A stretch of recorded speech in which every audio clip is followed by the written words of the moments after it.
This is the studio, and I've got 3 setups. So this setup here is using the light from this window. That's usually the morning painting. And then over here, I'll just pull these curtains back. This is the afternoon painting. And that I use the light from this for this one. And then this one over here is the night painting. So the curtains would be pulled, and I would have these lights on here. So that's the basic 3 setups, so I can actually move around during the day. There's some of the sketches here. Sorry, and so basically you can see I'm actually spending more time initially working at numbers. So you can see I started off just drawing boxes, and the idea was that I had 2 sets of objects. One object was going to be 7 units by 7 units, and the other was going to be 8 units by 8 units, okay? So I wasn't sure how they were going to relate to each other, but that was the, if you like, the setup, that was the, if you like, the game. Now, those numbers are interesting, and I'll actually write these down for you because the Fibonacci numbers, you can start from 0 and go up the whole way. So you can start with 1 plus 2 gives you 3, 2 plus 3 gives you 5, 3 and 5 gives you 8, 13, and 21, and so on. Now the Lucas numbers, what we're actually doing, we're starting rather than 1, 2, we're going to go 1, 3. So 1 and 3 is 4, 3, 4, 7. So you can see that's a Lucas number, and that's a Fibonacci number, and these objects were. So these are related to each other as well, because look, for example, 2 and 5 will give you 7, 3 and 8 will give you 11, 5 and 13 will give you 18, and so on and so forth. And these are obviously, with this kind of sequence, when you add numbers together, they will arrive towards the golden ratio. So at this stage of the game, I decided on there actually dehydrated mandarins and oranges and so on and so forth, and I've got 3 of them painted white and 3 of them painted orange. Now, so at this stage, I've decided that I was going to fit into a double square, what we call a root 4 rectangle, and the idea was that the white guys, the distance between the white guys had to be from one of these Lucas numbers. So they had to be either 11 or 18 or 7. And the space between the orange guys, the number 8, had to be some of these numbers here. So that was it. That was, again, if you like, the rules that I set up. And so here you can see I'm playing around with that. And I realised there's no way I can get the Fibonacci numbers, the oranges, to fit in. There's always a space left, doesn't matter what. So I decided eventually I had to leave one orange just slightly out of the picture. So you've got, so all these numbers, when you add them up, they equal the 64 units, and then there's no problem with the white guys. So that's basically the idea. So the rectangle at this stage was worked out very quick. It was just a matter of organising the thing. Now the cloth isn't worked out. I just kind of said the cloth is going to conform to golden ratio. So let's show you that now. So there's 2 big issues here. As one would be the actual drawing of the thing, and the other is the colour and tonal values. Before we go into that, just to talk about the cloth. So in the sketches, I was quite sure about where these were going, but I just had some idea what was happening with the cloth. So I was actually spending a lot of time just arranging the cloth as I was painting, and the idea of the cloth was it was going to conform to the golden ratio. So this is set to the golden ratio. So if I take a measurement like this here, for example, and you find then this is that divided by the golden ratio here, and then I can take that fella here, and that's feathers down here, and these shapes are going to pop up, like I said, in different places. So it's that same rhythm happening all over the place, because I'm conforming. The golden ratio is very good at actually just creating this repetition. So that's basically the cloth thing. So there's 2 diagonals, which to some extent describe what's happening to the objects they are moving up this way, and the cloth is doing the same. Now, so the issue then of drawing is that I have my plumb line and I have a horizontal line, and they have lines then on the back wall, which allow me to get my position. And my chair, I guess I have a headrest, so I know I'm always the same distance from the object. And then my measuring stick allows me to measure distance from the plumb line to any point here. So I'm reading this now as being 2 3/4 units. So, initially what I would have done was have a line drawn right down the picture.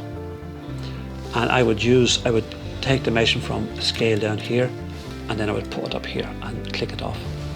And a few years ago, I decided to change that. I came up with a better idea, I think, where I've got 2 sticks. So this stick here, the 0 represents the plumb line, and you can see that's on the 2 3/4.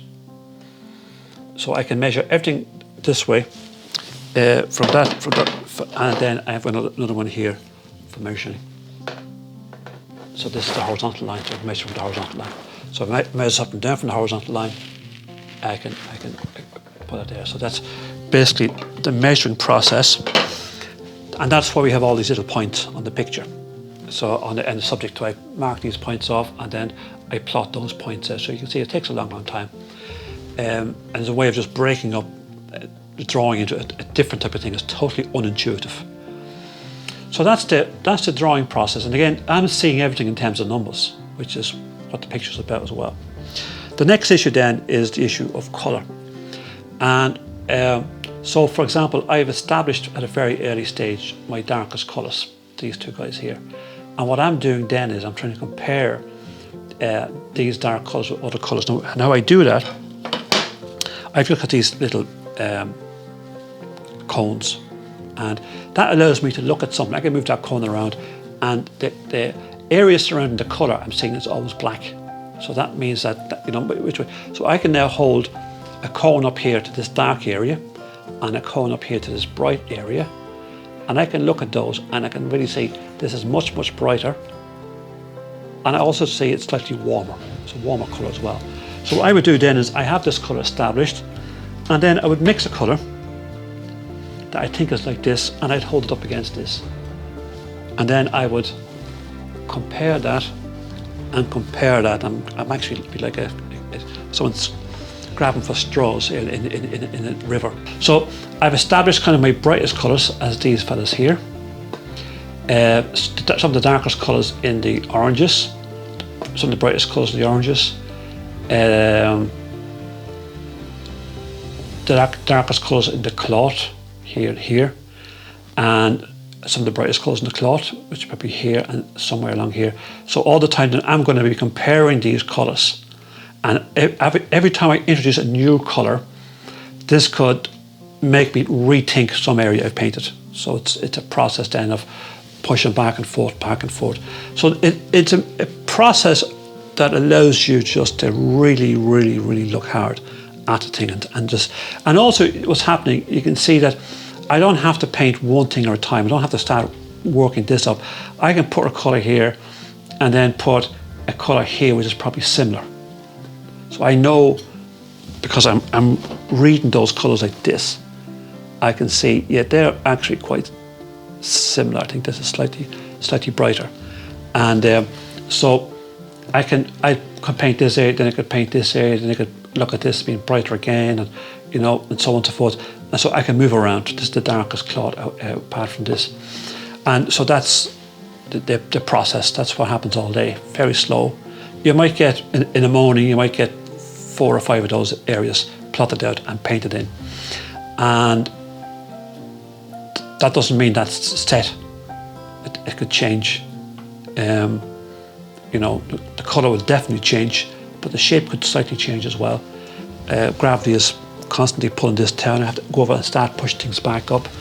And painting this one, And again, it shows you start off a lot of planning, and you would think, oh well, you know, I have everything planned, I just have to go and paint the picture now.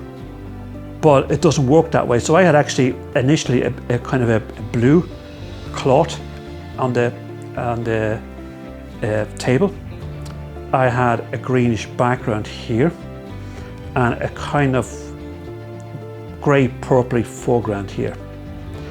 And the actual mandarins themselves, because these are all dehydrated, they're not actually, you know, they're just dehydrated mandarins, so they're just solid.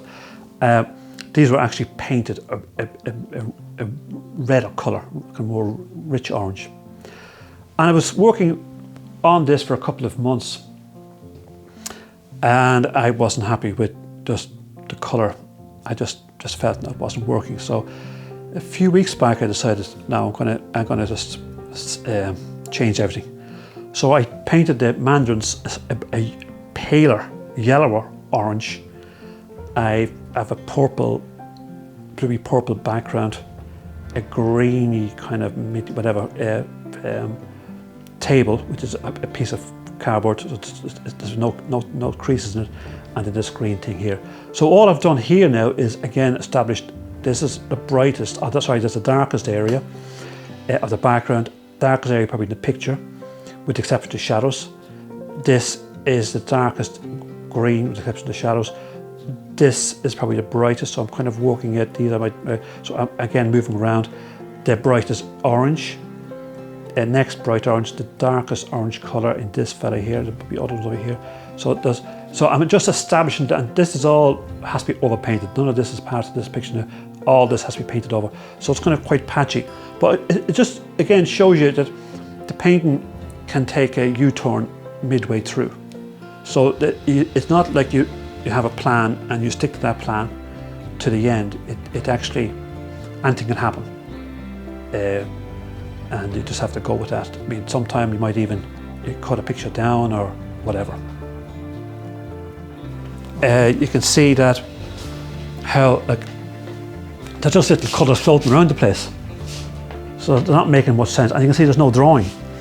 Like I've done no drawing here. But what happens is, so there's a crease coming up here and a crease coming up here, but I haven't drawn that crease. I'm just plotting out these little boxes of colours, and eventually a crease will happen, hopefully. This is a really difficult painting because we're dealing with the light, artificial light. So if when you come to the red cloth here, okay? Now, the only way you can make red brighter is by adding yellow or white to it, okay? Now, if you add white to red, it becomes pink, it becomes very pale colour, right? But the colour here is very, very intense. Now, I can't get that intensity. So what I'm doing is I'm trying to get the picture so that it works tonally. In other words, the darks and the brights are close to each other, but also it works as intense. The colours are as intense. So yellow is a more intense colour than pink. So it's better to paint that yellow than actually a pink. Okay, so I'm not using white to bring the colours down. I'm using a different colour. So that's like you can only get an approximation basically, because obviously if you think of the tonal range between the brightest areas here and probably a bit in the egg, the gap, the space between the distance between these bright areas and these darkest areas are huge, much wider than I could paint. In other words, if I started with this colour and this would have almost be black, all the dark colours would fade. It'd be like taking a photograph with not enough exposure. That's what it would look like. So I have to try find colour in here, find colour in the bright areas, and try and make it all work together, which is the fun bit. And we've seen the other version of that. So this is a new light bulb, so the bulb is actually making this look paler. So I'm painting this colour because that warmer, because so that it's just a whole new painting really.